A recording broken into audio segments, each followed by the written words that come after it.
What a wonderful.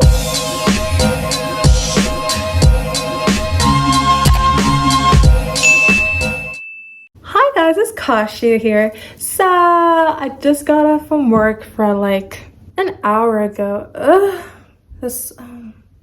I'm an introvert, so when I interact with people for a long time, my social battery just kind of beep, beep, beep, beep. So I had to chill for a hot millimeter of a second. Anywho, so by the title of this video, how to have honors throughout high school. So personally, I came from a private school, so the academics were very, not academics, I guess like the teachers were very serious about the students' academics. Then when I went to public school, I guess my motivation to stay in honors kind of ruined the motivation. I don't know. But it wasn't until sophomore year that I started taking it more seriously, and then I applied study tips and other tips to remain in honors. But I did take honors classes freshman year and sophomore year and throughout the whole high school years.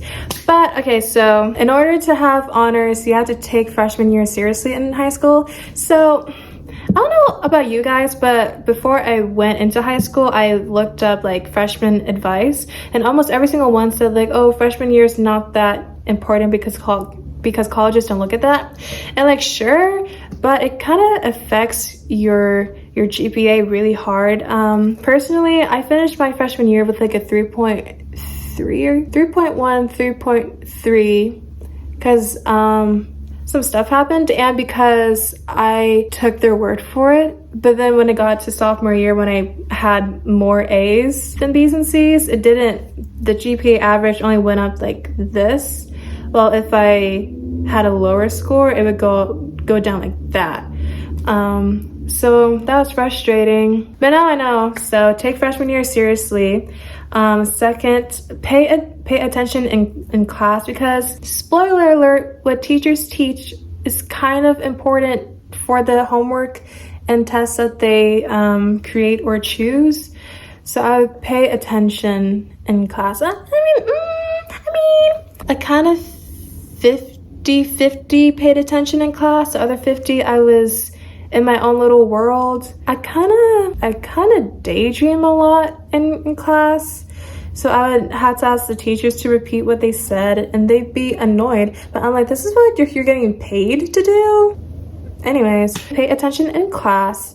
And if not, at least make friends with someone who pays attention in class and then ask if you missed anything. Did I do that? I think I did actually do that. Yeah, because when I would mess up in class, that's another story. But yeah, study your material. So it wasn't until I got to sophomore year for me was when the pandemic happened.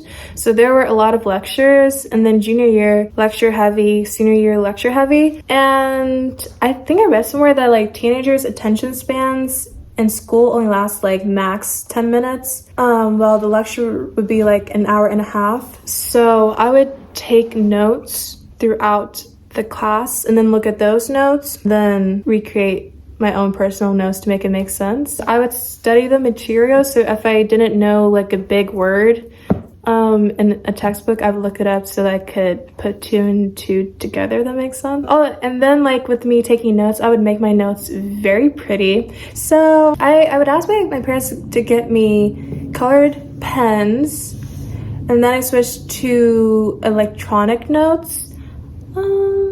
Those are cool because I feel like you have more variety that way. But I would take my notes very neat and pretty and then I would color code them too. So I like to make mine like a rainbow.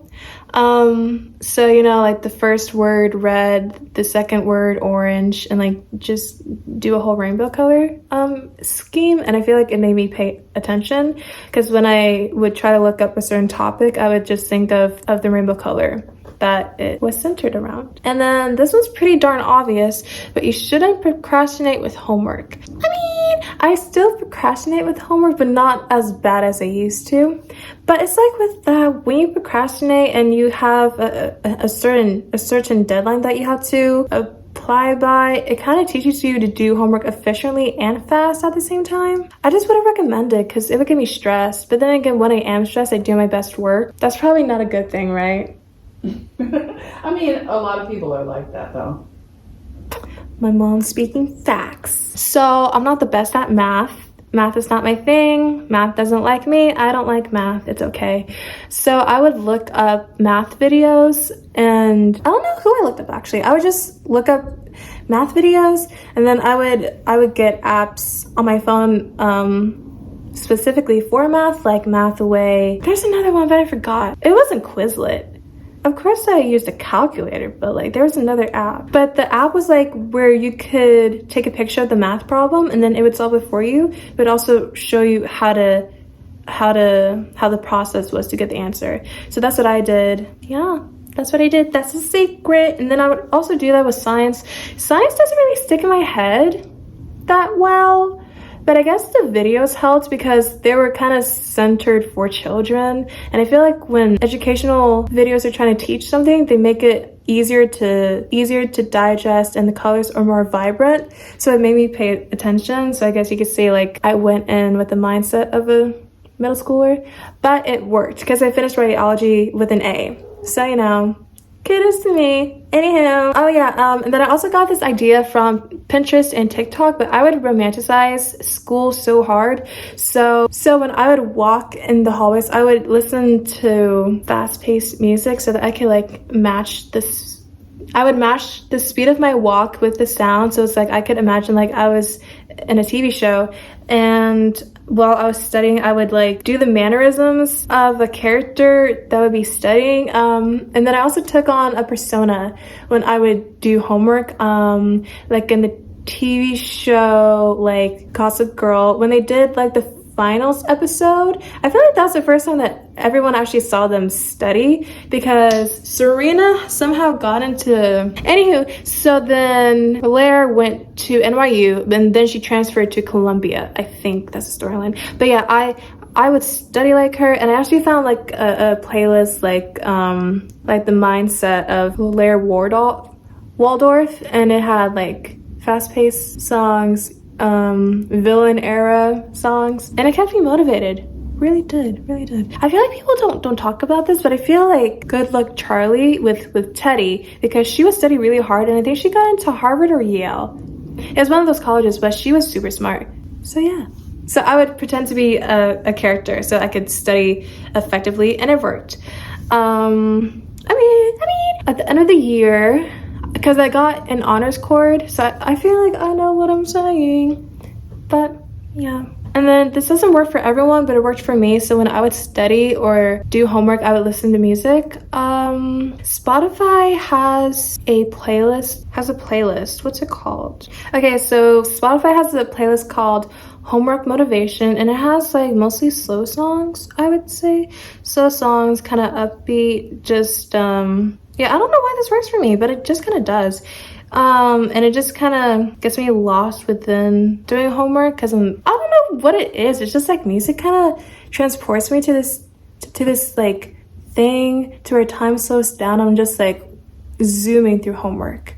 Crazy. Anyway, so yeah, studying with music makes time go by fast. So if you can focus and concentrate while doing homework, then I would recommend it. Some people don't understand it, but it's not my problem. Anyhow, this also worked for me, but I would do homework and study with friends because we could quiz each other, we could just do homework, and I would just enjoy my friends' presence even if we weren't talking, but just the fact that they're there.